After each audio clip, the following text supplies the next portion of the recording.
My name's Kent. I'm a writer, YouTuber, and self-proclaimed hummus aficionado.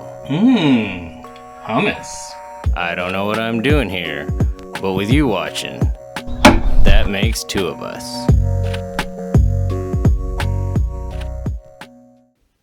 I deleted my TikTok account a while back.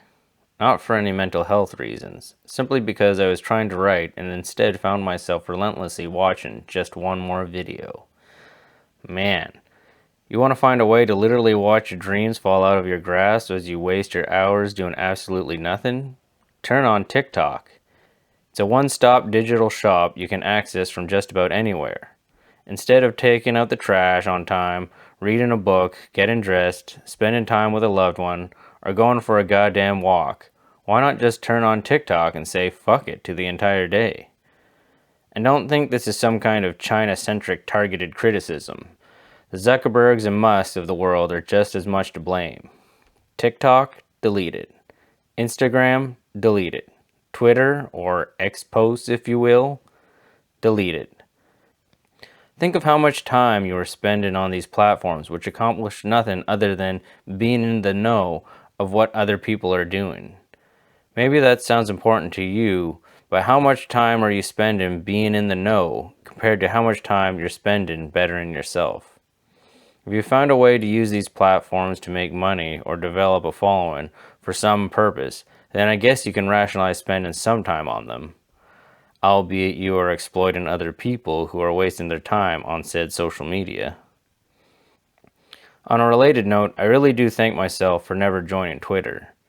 Nothing quite like expressing your opinion in less than 280 characters for the whole world to see, then have everyone who disagrees with you give their opinion in 280 characters or less, only to have all the other people who disagree with them post their opinions in 280 characters or less. Most of us realize chain letters are a scam, yet somehow Twitter is seen as a cool platform for all of us to engage in. Personally, with the limited amount of space per text, complemented by people's nature to attempt debating complex issues in a said limited text space, I see the whole multi-billion-dollar chain letter as an endless cycle of shallow talking points. You see it on the buses, you see it in the grocery lines, you see it while people walk into oncoming traffic, each one of them staring down at their phones as if they're a matter of life and death if they didn't catch the next Kanye outcry right when it happens. Why? What for? Most importantly, who the fuck cares? This episode is brought to you by Chips Ahoy Cookies. Sometimes Oatmeal Crisp and Harvest Crunch aren't enough for my daily sugar intake, so I rely on the cocoa and oil-infused chewy tenders to up my insulin intake. If only they actually paid me for this advertisement, or at the least provided a lifetime supply of cookies. Maybe you can help me with this. It's as easy as 1 and 2. Like and subscribe so the cookies can keep flowing. These short attention span social media outlets can pull us away from things we actually want to accomplish in life. The excessive waste of time they create can make the last 3 hours that just passed feel like a complete loss to our life. Seriously, be extremely honest with yourself. Have you ever felt fulfilled staring at your phone for 3 hours after work, only to look out the window to see the sun's gone down and realize you just spent the entire evening watching booty jiggles? Or even worse, OnlyFans. For the love of God, please tell me you don't have OnlyFans. Porn's bad enough, but at least you can get porn for free these days. All of these media distractions take us away from accomplishing essential goals, personal and practical. And yet it gets even more sinister. They rob us from enjoying a moment alone with our own thoughts. When was the last time you were alone with your thoughts? And I know what some of you might be thinking.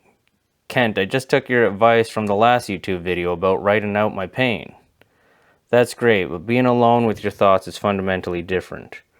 Writing things out is more a way to materialize your pain and dark inclinations. On the other hand, being alone with your thoughts is more self-reflective.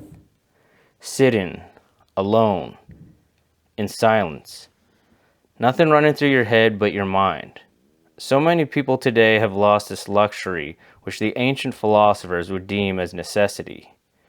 You'd be surprised how many tough emotions or mental quagmires can be figured out by simply being alone with your thoughts for 10 or 20 minutes, as pieces which didn't fit together can suddenly become whole after dwelling on them. Sometimes a completely new piece may present itself if you wait long enough. Or maybe you'll even find out the puzzle you've been trying to solve is a big old waste of time, and what you really need to do is leave it behind and find a new puzzle. No matter the solution you find, you can only find it by giving yourself the time to think about it, and you'll never give yourself the time to think about it if your attention is always occupied by a screen. Maybe you think yourself savvy enough to consider keeping social media apps while still attributing time to being alone with your thoughts. Do so if you really deem it necessary to keep your hamster wheel entertainment. Just keep in mind every TikTok, tweet, or post is a minute you could have used exploring yourself instead of hearing one regurgitated opinion about someone else's regurgitated opinion on an event that likely has little to no effect on your life. Not that that ever happens on YouTube though. YouTube's awesome, but not those other ones. Buddhists might call it meditation. Philosophers might call it the pursuit of wisdom. As many YouTube gurus would call it going monk mode.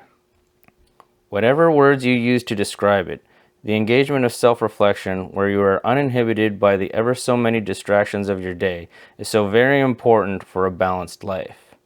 It will likely bring you very little happiness, yet it will germinate the mindset you require to fight your fears, anger, and whatever else you face. It might seem daunting at first. It might seem super boring. But it is worth every second you can spare once you realize how much shit is going through your head, but never noticed. You'll discover a lot about yourself if you give you the time of day. And if you like that video, then you can check out my book that's available on Amazon that talks about a whole bunch of things in terms of dealing with hard times. It has a title, So Edgy You might not even be able to say it on YouTube. But it's there in the description if you guys are interested. But as always, if you like, you can stay tuned for more content that's gonna help you through whatever you're going through. And, like, subscribe, do that thing down below where you comment on my videos. Even if it's, negative comments, I don't mind. That helps push that magical algorithm to send more of my stuff. So thank you for the comments that are negative or positive. Hopefully positive. But hey, by all means, send a negative one down below.